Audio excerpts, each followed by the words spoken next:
आजचा व्हिडिओ हा ज्येष्ठ पेन्शनधारक नागरिकांसाठी खूप महत्त्वाचा व्हिडिओ असणार आहे, कारण तुमच्या खूप दिवसाच्या प्रतीक्षेची अपडेट तुम्हाला या व्हिडिओमधून मिळणार आहे। महत्त्वाचं म्हणजे सरकारने पेन्शन संदर्भात गंभीरता घेतलेली आहे आणि एक पाऊलही पुढे टाकलेलं आहे। EPS पेन्शनधारकांसाठी एक खूप महत्त्वाची खुशखबर आहे। सरकारने पेन्शन वाढवून 7,500 करण्याचा प्राथमिक निर्णय घेतलेला आहे। एवढंच नाही तर DA सुद्धा जोडण्याचा निर्णय घेतलेला आहे।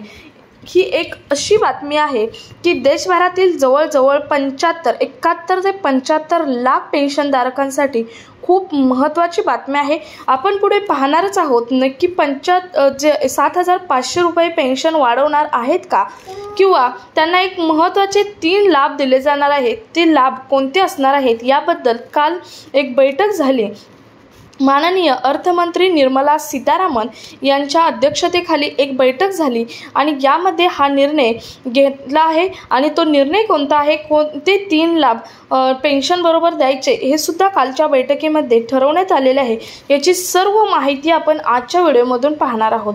तुम्ही आता 7,500 रुपये पेन्शन वाढवून मिळणार हे ऐकलं, परंतु किती मिळणार हे सरकारने अजून ठरवलेलं आहे का, काय झालं कालच्या बैठकीत डिस्कशन, याची सर्व माहिती आपण आजच्या व्हिडिओमधून पाहणार आहोत। सो व्हिडिओ स्किप न करता शेवटपर्यंत पाहायचा। चॅनलवर नवीन असाल तर चॅनल सबस्क्राइब करा, शेजारील बेल आयकॉन सुद्धा ऑन करून ठेवा, म्हणजे असेच महत्त्वपूर्ण आणि गव्हर्नमेंटचे नवनवीन अपडेट तुमच्यापर्यंत रेग्युलर पोहोचत राहतील। तर पाहूयात काय आहेत हे लाभ आणि कालच्या बैठकीत झालेली काय आहे ही चर्चा। या मोठ्या अपडेट मागची नक्की गोष्ट काय, तर महत्त्वाचं म्हणजे DA सुद्धा वाढवला जाणार आहे। याचा प्रत्यक्षात असणाऱ्या पेन्शन धारकांवरती काय प्रभाव पडणार आहे, एवढंच नाही तर सध्या वर्कर आहेत अशा सर्वांसाठी सुद्धा ही अपडेट खूप महत्त्वाची अपडेट असणार आहे। सर्वात पहिला आपण पाहणार आहोत EPS 95 म्हणजेच EPS 95 संदर्भात भारताच्या कानाकोपऱ्यात वास्तव्यास असलेल्या EPS 95 पेन्शनधारकांसाठी खूप महत्त्वाची अपडेट आहे। सरकारने रिटायर पेन्शनधारकांसाठी वाढत्या महागाईमुळे आणि वाढत्या वयामुळे एक अभूतपूर्व निर्णय घेतला आहे। तर पेन्शन ही पेन्शनधारकांची आत्तापर्यंतच्या संघर्षाची एक खुशखबर असते। वित्त मंत्री निर्मला सीतारामन आणि बाकी काही मंत्र्यांच्या उपस्थितीत काल एक बैठक झाली आणि त्या बैठकीत पेन्शन संदर्भात काही अपडेट दिले आहेत। सर्वात महत्त्वाचं म्हणजे सरकारने आत्तापर्यंत पेन्शन संदर्भात कोणतीच चर्चा केली नव्हती, परंतु पेन्शनधारकांसाठी खूप महत्त्वाची आणि आनंदाची बातमी हीच आहे की पेन्शन संदर्भात काल चर्चा झाली। कमीत कमी त्यांचा मुद्दा, पेन्शनधारकांचा मुद्दा तरी चर्चेत घेतला गेला। केंद्रीय सरकारची जी बैठक झाली, वित्तमंत्र्यांच्या उपस्थितीत जी बैठक झाली, त्यामध्ये कमीत कमी हा मुद्दा चर्चेसाठी तरी घेतला। त्यामुळे पेन्शनधारकांची यातून होप्स वाढणार आहेत की आता पेन्शन वाढणार तर किती वाढणार आणि त्याबरोबर कोणते दुसरे लाभ मिळणार आहेत, किंवा DA संदर्भात काही निर्णय होणार का, हे आत्ता इथून पुढे होप्स वाढणार आहेत। कारण आत्तापर्यंत फक्त आंदोलन होत होती, बऱ्याच ठिकाणी चर्चा होत होत्या किंवा मीडियाच्या माध्यमातून काही माहिती समोर येत होती, परंतु आता सरकारने हा मुद्दा घेतलेला आहे। त्यामुळे पेन्शनधारकांची सुद्धा होप्स वाढले आहेत आणि याच सरकारच्या बैठकीत काही मुद्द्यांविषयी, पेन्शनधारकांच्या मुद्द्यांविषयी चर्चा केली। ती चर्चा काय असणार आहे ते आता आपण पाहूयात। यामध्ये पेन्शनधारकांसाठी काही महत्त्वपूर्ण लाभ मिळणार असल्याची प्राथमिक चर्चा झाली आहे। त्यातील पहिला लाभ म्हणजे महिन्याला पेन्शन लाभ मिळतो तो वाढवण्याचा, जो की आत्तापर्यंत पेन्शनधारकांच्या अपेक्षित आणि प्रतीक्षित जे पेन्शनधारक आहेत याच लाभाच्या त्यांच्यासाठी महत्त्वाचा हा पहिला मुद्दा। तुम्ही म्हणाल आम्ही पण तेच म्हणतो आहे, हो, परंतु आत्तापर्यंत याबद्दल सरकारकडून कोणतीच अपडेट घेतली नव्हती, परंतु कालच्या चर्चेत याची अपडेट मात्र घेतलेली आहे। परंतु कालच्या झालेल्या बैठकीत केंद्राचे काही मुद्दे घेताना हा सुद्धा मुद्दा घेतला आहे।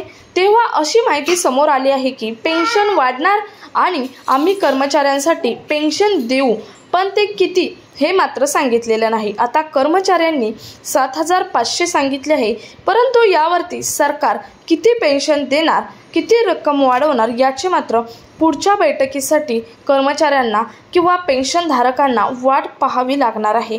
कारण महत्त्वाचं फक्त ही चर्चा झालेली आहे, परंतु फिक्स पेन्शन किती होणार हे मात्र या बैठकीत सांगितलेलं नाही। परंतु आतापर्यंत हा पेन्शन संदर्भात आंदोलन करून पण मुद्दा सरकार बैठकीत घेतला जात नव्हता, परंतु कालच्या बैठकीत हा मुद्दा घेतल्यामुळे पेन्शनधारकांची अपेक्षा आणखी वाढलेली आहे। इतकेच नाही तर त्याबरोबर आणखी 2 लाभांबद्दल पण चर्चा झालेली आहे। ते कोणते पाहूयात। त्यानंतर दुसरा लाभ आहे तो म्हणजे या पेन्शन बरोबरच महागाई भत्ता म्हणजेच DA हा वाढण्याचा मोठा निर्णय घेतलेला आहे। म्हणजे पुढे जाऊन जसजशी महागाई वाढेल तसतशी पेन्शन वाढवली जाणार आहे। म्हणजेच महागाई भत्त्यासोबत महागाई भत्ता वाढवला जाणारच, परंतु त्याचबरोबर जशी महागाई वाढेल तशी पेन्शन वाढवण्याचा प्राथमिक चर्चा या कालच्या बैठकीत करण्यात आलेली आहे। आता पुढं यातील काही मुद्दे फिक्स होणार आहेत हे मात्र सांगितलेले नाही, परंतु या मुद्द्यांची प्राथमिक चर्चा मात्र करण्यात आलेली आहे। तिसरा महत्त्वाचा मुद्दा घेण्यात आला आहे तो म्हणजे तुम्हाला पेन्शन वाढली किंवा DA बद्दल काही वाढ झाली तरी कोणत्याच प्रकारचा नवीन फॉर्म किंवा नवीन अपडेट करावे लागणार नाही। म्हणजे तुमचं जे ओल्ड माहिती आहे तेच तुम्हाला तुमची माहिती राहणार आहे। तुम्हाला कोणत्याही प्रकारची नवीन अपडेट ही करावी लागणार नाही। या सर्वात महत्त्वाचा तिसरा मुद्दा या बैठकीत डिस्कस झालेला आहे। तो ही 3 मुद्दे कालच्या बैठकीत डिस्कस करण्यात आलेले आहेत। तुम्हाला त्या मुद्द्यांबद्दल काय वाटतं कमेंटमध्ये नक्की सांगा। तुम्हाला किती तुमचा पेन्शन वाढावी याबद्दल काय वाटतं हे सुद्धा कमेंटमध्ये नक्की सांगा। त्याचबरोबर DA बद्दल तुम्हाला काय वाटतं हे सुद्धा कमेंटमध्ये सांगा। आणि तिसरा मुद्दा महत्त्वाचा तुमची ओल्ड इन्फॉर्मेशन राहावी याबद्दल तुम्हाला काय वाटतं हे सुद्धा कमेंटमध्ये नक्की सांगा। पेन्शनधारकांचा मुद्दा पेन्शनधारकांनी बऱ्याच दिवसापासून उचलून धरलेला आहे। बऱ्याच ठिकाणी मीटिंग होत आहे, बऱ्याच ठिकाणी या संदर्भात आंदोलन सुद्धा झालेले आहेत, परंतु सरकारने हा मुद्दा आत्तापर्यंत त्यांच्या कोणत्याही बैठकीत चर्चेत घेतला नव्हता, परंतु आत्ता हा मुद्दा बैठकीच्या चर्चेत घेतलेला आहे। त्यामुळे पेन्शनधारकांचे होप्स वाढलेले आहेत की सरकार पुढच्या महिन्यात किंवा आता येणाऱ्या महिन्यात त्याच्या पुढच्या महिन्यात आम्हाला काहीतरी अपडेट देईल असे पेन्शनधारकांचे होप्स वाढलेले आहेत। कारण हे महत्त्वाचेच मुद्दे आहेत। पेन्शन वाढवणं हे सुद्धा गरजेचं आहे, कारण आता महागाई इतकी वाढली आहे की पेन्शनधारकांना 1,000ची पेन्शन म्हणजे काहीच नाही। त्यामुळे पेन्शन वाढवणं हे खूप महत्त्वाचं आहे। त्यानंतर त्याचबरोबर DA सुद्धा महागाई भत्ता सुद्धा वाढवणं गरजेचंच का आहे, कारण महागाई इतकी वाढत चाललेली आहे। आणि मी सांगितल्याप्रमाणे तुम्हाला जशी महागाई वाढेल तसं महागाई भत्त्याबरोबर तुमची पेन्शन पुढे वाढणं हे सुद्धा तितकंच महत्त्वाचं आहे आणि ही सुद्धा महत्त्वाची अपडेट आहे। सो ही महत्त्वाची इन्फॉर्मेशन जास्तीत जास्त पेन्शनधारकांपर्यंत शेअर करा। भेटूयात पुढच्या एका नवीन अपडेट सोबत, तोपर्यंत धन्यवाद।